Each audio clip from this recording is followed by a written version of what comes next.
Que alegria cumprimentá-los nesta ocasião para a lição número 2 do nosso trimestre sobre Esdras e Neemias, que está apenas começando. A lição 2 vai tratar do segundo personagem dos dois livros que estaremos analisando durante todo esse trimestre, que é Neemias. O título da lição é Neemias, então o tema da lição também é Conhecendo Neemias e sua obra de restauração de Jerusalém. Quem foi Neemias? Então, o primeiro verbete poderia ser Conhecendo Neemias. Nós todos sabemos, pela Bíblia, que Neemias era copeiro do rei Artaxerxes, que era um rei persa, onde o povo judeu estava como escravo, ou estava servindo. Este rei já vinha desde Nabucodonosor, o rei de Babilônia. Naquela época, ser copeiro do rei era uma função extremamente importante. Nós vamos dizer que era uma espécie de cargo de confiança, às vezes até mais importante do que um ministro, por exemplo. Neemias é considerado na Bíblia como alguém forte, mas ao mesmo tempo sensível, preparado para enfrentar a oposição. Nós estamos bem lembrados, e se você for à Bíblia agora, em Neemias capítulo 2, você vai ser apresentado a 3 sujeitos, nomes interessantes, né? Um deles chamava-se Sambalate, outro chamava-se Tobias e outro chamava-se Gessem, que foram opositores da obra de Neemias, que mais tarde depois saiu de ser copeiro do rei e foi a Jerusalém para ajudar na sua reconstrução. Bem, uma outra coisa importante de Neemias é que ele era um homem de oração. Quando a gente vai para Neemias capítulo 1, a gente logo se depara com Neemias orando a Deus. E o autor da nossa lição colocou muito bem algumas partes da sua oração que revelam algo sobre o seu caráter e ao mesmo tempo revelam a sua, digamos assim, dedicação às coisas de Deus. Ele fazia as coisas e fazia bem feito, né? Então, na oração de Neemias, nós temos, em primeiro lugar, o reconhecimento da grandeza e da misericórdia de Deus. Ele diz assim: Senhor, Tu és grande e tens misericórdia. Ele está exaltando a Deus, louvando a Deus. Em segundo lugar, ele tem uma súplica na sua oração. Veja como ele monta a oração, é bem feitinho, como nós dizemos aqui no nosso português coloquial. Ele tem um momento de adoração de exaltação a Deus, depois ele tem um segundo momento que é de súplica, para que Deus ouça a sua oração. Ele diz: ouça-me, Senhor, Neemias 1:6. Depois, em terceiro lugar, ele tem um aspecto na sua oração que é confissão de pecados. Ele fala a Deus dos pecados do povo, dos pecados dele também. Em seguida, nós temos a solicitação para que Deus se lembrasse das suas promessas, que era de restauração do povo de Deus, e a reafirmação de que Deus havia resgatado seu povo, né?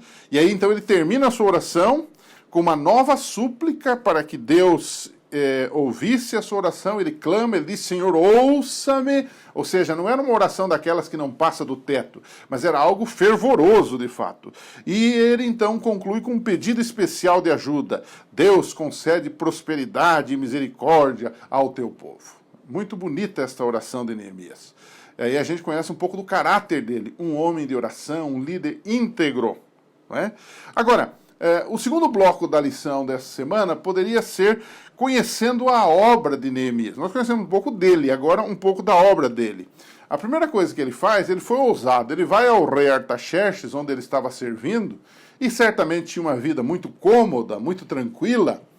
Ele sai desta zona de conforto e ele pede para voltar para Jerusalém, porque as coisas lá não estavam indo muito bem na reconstrução. Um grupo já havia partido de Babilônia para lá, mas as coisas não estavam andando tão bem. Ele então resolve ajudar nessa reconstrução. E Artaxerxes concede o privilégio de ele voltar para lá. E a responsabilidade, mais responsabilidade do que privilégio. E ao chegar lá, o que ele enfrenta? Ele enfrenta a oposição de líderes regionais. Ellen White diz no livro Profetas e Reis, página 635, que desde o princípio esses líderes observaram com olhos críticos os movimentos de Neemias. eles estavam de olho nele. Quando você e eu sofremos alguma oposição, às vezes até dentro da igreja, alguma perseguição por alguma coisa, não nos apavoremos, porque Neemias foi assim também. E eles procuraram, por todos os meios ao seu alcance, subverter seus planos e dificultar seu trabalho. Gente do diabo, não é? Então, a obra de Neemias foi uma obra exercida com muita tenacidade, com muita coerência, mas com muita motivação, porque ele sofreu muita oposição. Isso veremos numa próxima lição, né? Agora, o terceiro e último bloco, o que nós aprendemos com Neemias e sua liderança? Há outras coisas que virão no decorrer do trimestre, mas eu destacaria apenas 2 ou 3 agora, para a gente poder encerrar a lição desta semana. Primeiro destaque que eu daria é que Neemias não contou os seus planos de reconstrução a ninguém. Nem aos amigos e nem aos inimigos, muito menos aos inimigos. E ele colocou no seu coração de que ele deveria voltar ou deveria ir a Jerusalém e ajudar na sua reconstrução, né? Ele primeiro fez uma missão de reconhecimento para saber como é que as coisas de fato estavam, para depois se pronunciar. É muito interessante isto.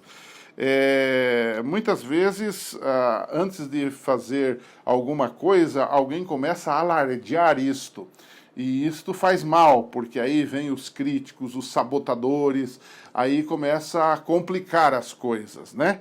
E às vezes também você lança um projeto, um plano precipitadamente e aquilo no fim não dá certo, né? Neemias era um líder, e o que aprendemos dele é um tipo de liderança que antes de apresentar qualquer coisa, como um servo de Deus que ele era, ele fez sua lição de casa e planejou toda a obra necessária com muito cuidado para que quando se apresentasse ela tivesse êxito, como de fato teve. Se não fosse assim, ele não conseguiria levar a bom termo seus intentos com o povo de Deus. Um outro aspecto que seria interessante ressaltar aqui é que quando Neemias, por fim, falou da tarefa, que era a reconstrução de Jerusalém, ele primeiramente descreveu o que Deus havia feito por eles até aquele momento.